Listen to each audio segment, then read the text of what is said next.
Chosen one. Pause for a breath. If these words are reaching you right now, understand this deeply. You didn't scroll into this by accident. You didn't find this message. This message found you at a precise moment, at a fragile intersection of doubt and destiny. Heaven is quiet, but it is never random. And tonight, it is speaking directly to you. Chosen one, you've been carrying questions you never voiced, smiling through days that felt misaligned, telling yourself you were at peace while your spirit kept whispering, there has to be more than this. You survived endings that never made sense, delays that felt unfair, and silence where answers should have been.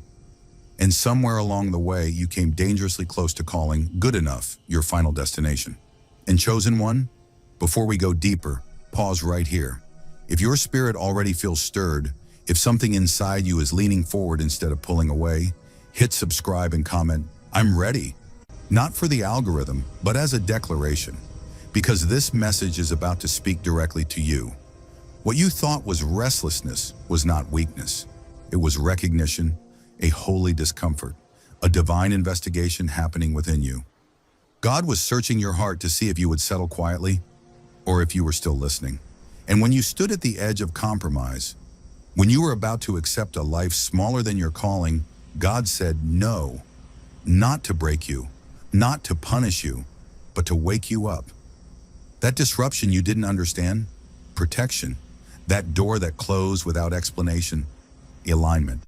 That version of life you almost chose, it would have cost you your purpose. Chosen one, heaven intervened because your destiny carries weight. You were never meant to disappear into comfort or fade into familiarity. You were marked for more, and God refused to let you betray yourself in silence.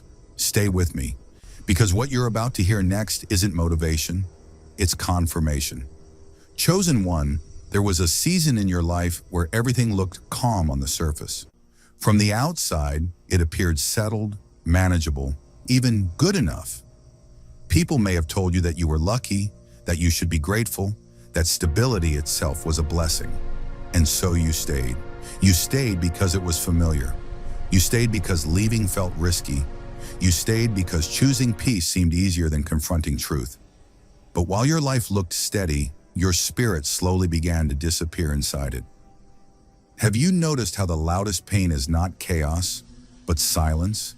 How the deepest exhaustion comes not from doing too much, but from being somewhere your soul no longer fits.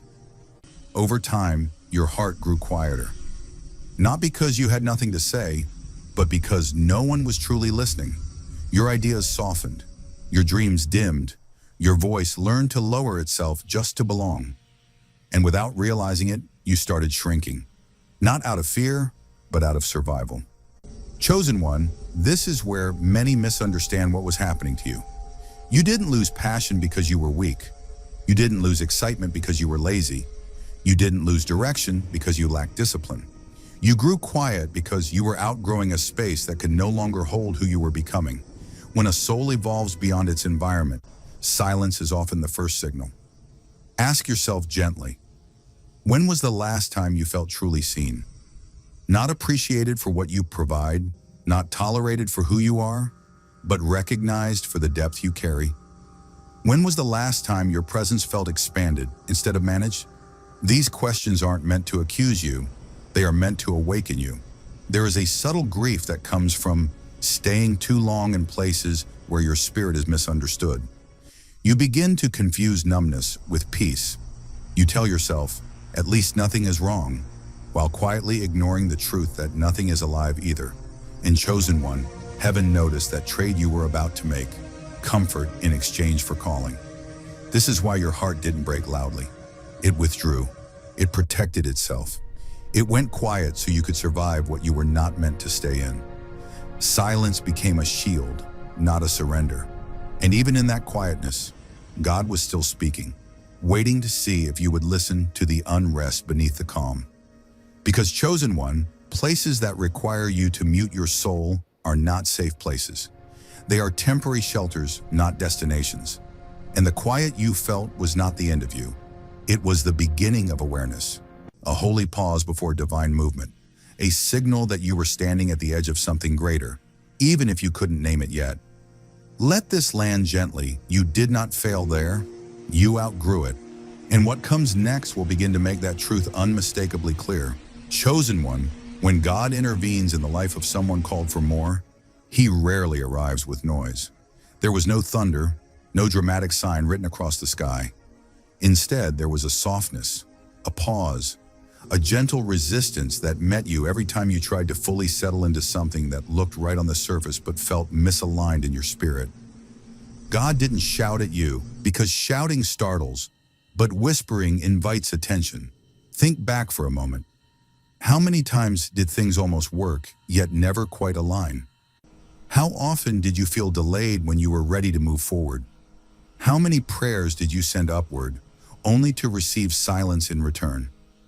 At the time, that silence felt confusing, even painful. But chosen one, silence from heaven is not absence. It is direction waiting to be discerned.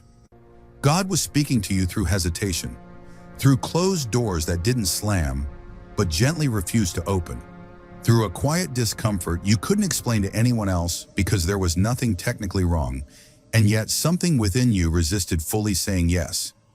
That resistance was not fear, it was recognition. Your spirit knew what your logic was still trying to accept.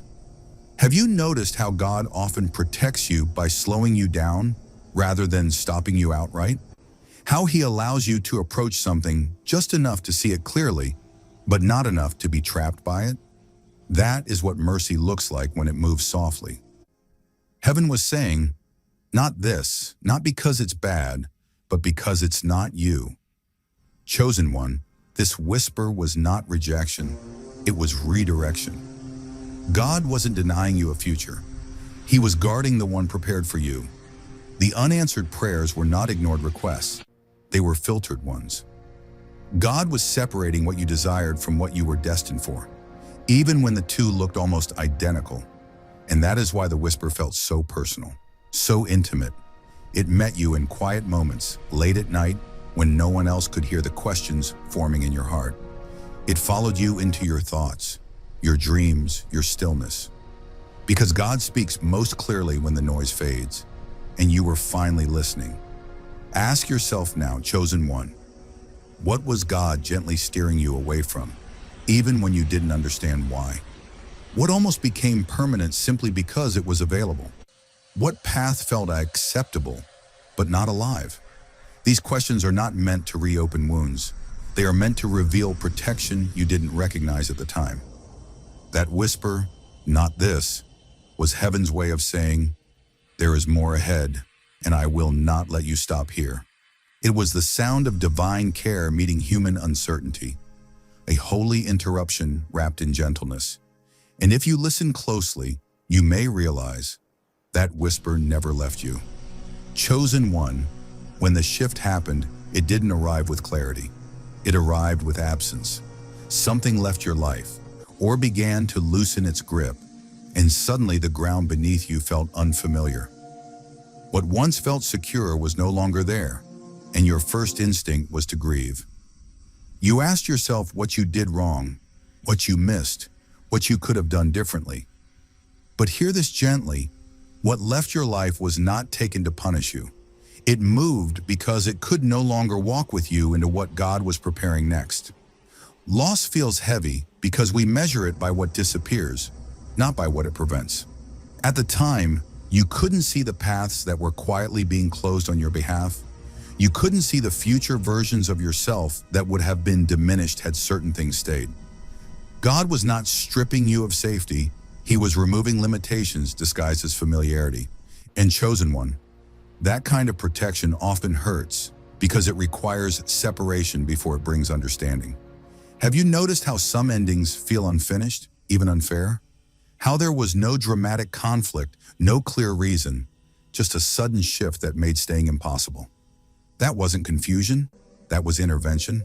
God gently untangling you from what would have slowly drained your light.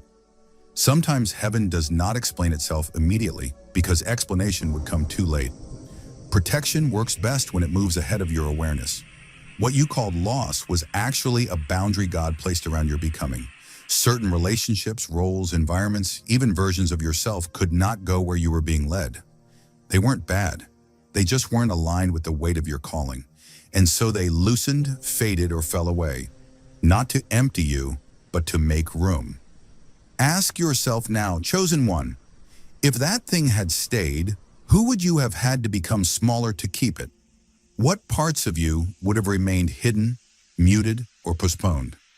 These questions are not meant to reopen grief, but to reframe it, because clarity often arrives only after distance has done its work. Endings feel like rejection when we don't yet see what they saved us from. But one day you will look back and realize that what left your life carried away a future you were never meant to live. God didn't take something from you. He took you out of something, out of stagnation, out of compromise, out of a ceiling you were about to mistake for shelter. Chosen one, protection doesn't always feel like safety in the moment. Sometimes it feels like loss. But if God allowed it to leave, it was because staying would have cost you more than letting go ever could. And even now, as the ache slowly softens, heaven is already guiding you toward what can finally meet you at your full height. Chosen one, there was a time when you tried to reason your way out of what you were feeling. You told yourself to be practical, to be grateful, to adjust. You reminded yourself of responsibilities, of timing, of how much worse things could be. From the outside, your logic made sense. But no matter how carefully you explained it to yourself, the stirring inside you never went quiet. It showed up in subtle ways, in moments of stillness when your chest felt tight for no clear reason, in conversations that left you oddly empty, in nights when sleep came easily, but rest did not. You weren't restless because you were ungrateful. You were restless because something in you remembered a deeper truth, one your mind was trying to forget in order to stay comfortable. Have you ever wondered why you couldn't fully relax, even when nothing was wrong? Why the idea of settling brought relief to your thoughts, but resistance to your spirit? That wasn't impatience. That wasn't ambition gone unchecked. That was remembrance. Your soul remembering a promise that existed long before your current circumstances. A quiet knowing that this chapter, however stable, was not the conclusion. You tried to silence it. You stayed busy. You lowered expectations. You convinced yourself that wanting more was risky, unrealistic, or selfish. Yet the stirring only grew clearer. Because when God places a calling within someone, it does not expire simply because it is ignored. It waits, it nudges, it rises gently but persistently until it can no longer be dismissed. Chosen one, this inner unrest was not meant to torment you. It was meant to guide you. Like a compass that refuses to point anywhere except true north, your spirit kept pulling your attention back to what mattered, back to alignment, back to who you were before survival taught you to settle. That stirring was heaven's way of keeping you awake when numbness would have been easier.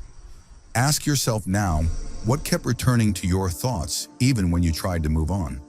What vision, what desire, what sense of more refused to leave you alone? Why did silence feel heavier than risk? These questions are not meant to rush you. They are meant to help you listen. Because chosen one, your soul knew something your circumstances were trying to hide. It knew that settling in silence would slowly erase you. It knew that adjustment without alignment would cost you your joy. And it refused to cooperate with a life that required you to forget yourself. That stirring was not noise. It was guidance. Not pressure, but invitation. God was not asking you to leap blindly. He was asking you to remember. Remember who you are. Remember what you carry. Remember that the discomfort you felt was not a flaw, but a signal. And the reason you couldn't ignore it, no matter how hard you tried, is because you were never meant to abandon yourself to fit a smaller story. Your soul wouldn't allow it. Heaven wouldn't allow it. And deep down, even in your quietest moments, you knew it. Chosen one, for a long time you thought discomfort meant something was wrong. You believed that peace should feel easy, that alignment should feel smooth, that if God were truly guiding you, the path would make sense right away. So when unease followed you, when clarity felt delayed, when certainty slipped through your fingers, you questioned yourself. You wondered if you had missed something, if you had failed to choose correctly. But hear this gently and clearly. Discomfort was not punishment. It was realignment. God was not pushing you away from safety. He was guiding you back toward truth. Discomfort arrived because something inside you had shifted, even if your life had not caught up yet. It was the feeling of wearing a life that no longer fit. And just like clothing that once felt comfortable begins to restrict movement as you grow, your spirit began to feel confined by what used to feel fine. Have you noticed how discomfort didn't appear all at once? It came slowly, quietly, in small moments that felt easy to dismiss. A hesitation here, a heaviness there, a sense that you were slightly out of step with yourself. That was God gently turning you, not forcing you back toward alignment, toward the version of you that was honest, awake, and whole. Alignment rarely feels dramatic at first. More often, it feels inconvenient. It interrupts routines, it questions habits, it asks you to sit with uncertainty longer than you'd like. In Chosen One, this is where many people rush back to comfort. But you didn't. Even when it was uncomfortable, something in you stayed present. Something in you trusted that the unease had meaning. Ask yourself, what did discomfort begin to reveal that comfort never could? What truths surfaced when distractions fell away? What parts of yourself returned when you stopped forcing things to work? These questions matter because discomfort is often the doorway through which clarity enters. God wasn't pulling you into chaos, He was recalibrating your direction. Each uncomfortable step was quietly placing you closer to where you belong, even when you couldn't see the destination yet. Alignment doesn't always feel like peace in the beginning. Sometimes it feels like resistance leaving the body, like truth settling in after a long season of compromise. Chosen One, discomfort sharpened your discernment. It taught you to listen inwardly. It reminded you that ease without purpose is not peace, and stability without truth is not safety. Through discomfort, God was returning you to yourself, your values, your voice, your calling. Not all at once, but patiently, lovingly. And here is what matters most. You didn't break during this process. You adjusted, you learned, you became more honest. You began choosing alignment over approval, truth over familiarity, purpose over ease. Even when it felt slow, even when it felt unclear, you were moving in the right direction. So if you are still in that place where discomfort lingers, don't rush it away. Sit with it, listen to it, ask what it's teaching you. Because Chosen One, discomfort is often the final guide before clarity arrives. And soon you will realize that every uneasy step was not leading you away from peace, but directly toward it. Chosen One, there comes a moment in every journey when you realize that wanting more is not a flaw. It is a calling. For so long, you may have believed that desiring more meant you were ungrateful for what you already had. That ambition or longing was selfish, or that seeking a higher purpose would disrupt the lives of those around you. But hear this truth deeply. Wanting more does not make you ungrateful. It makes you honest. Honest about who you are, honest about the dreams God placed in your heart, and honest about the life you were created to live. Have you noticed how society often teaches restraint as virtue? How saying enough too soon becomes a badge of humility? Yet Chosen One, humility is not shrinking. Humility is knowing your worth while allowing your light to grow. God never designed you to dim your brilliance so that others could feel comfortable. You were not created to shrink into shadows of expectation or compromise your soul to meet someone else's timeline. Every stir in your heart that whispers of more is a divine reminder that you were meant to expand, not contract, to rise, not retreat. This rise doesn't require chaos or urgency. It doesn't demand guilt or self-reproach.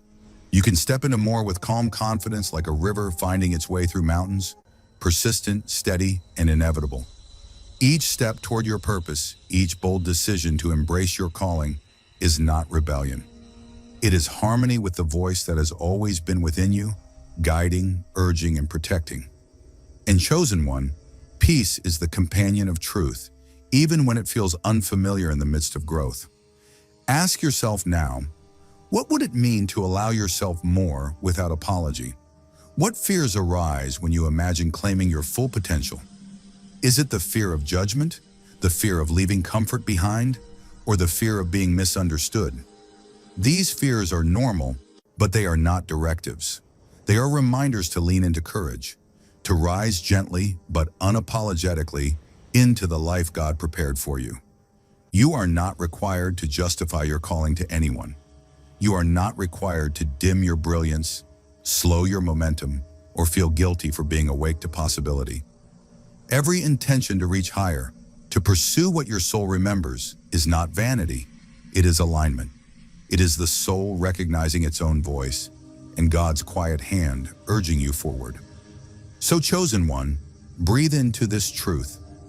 You are allowed to rise calmly, confidently, without apology. To reach for more does not erase gratitude. It honors it. To embrace your calling fully does not reject others. It fulfills the purpose you were created for. And as you step forward, remember this. Your peace is a sign that you are in alignment. Your confidence is a sign that you are listening. And your willingness to rise is the proof that God has never stopped guiding you toward the life you were born to claim. The journey ahead will demand patience, faith, and courage, but it will also reward clarity, fulfillment, and a sense of divine resonance that you have never felt before. Chosen one, allow yourself more, not recklessly, not hastily, but fully and gently. Step into it. The universe and God are already walking with you.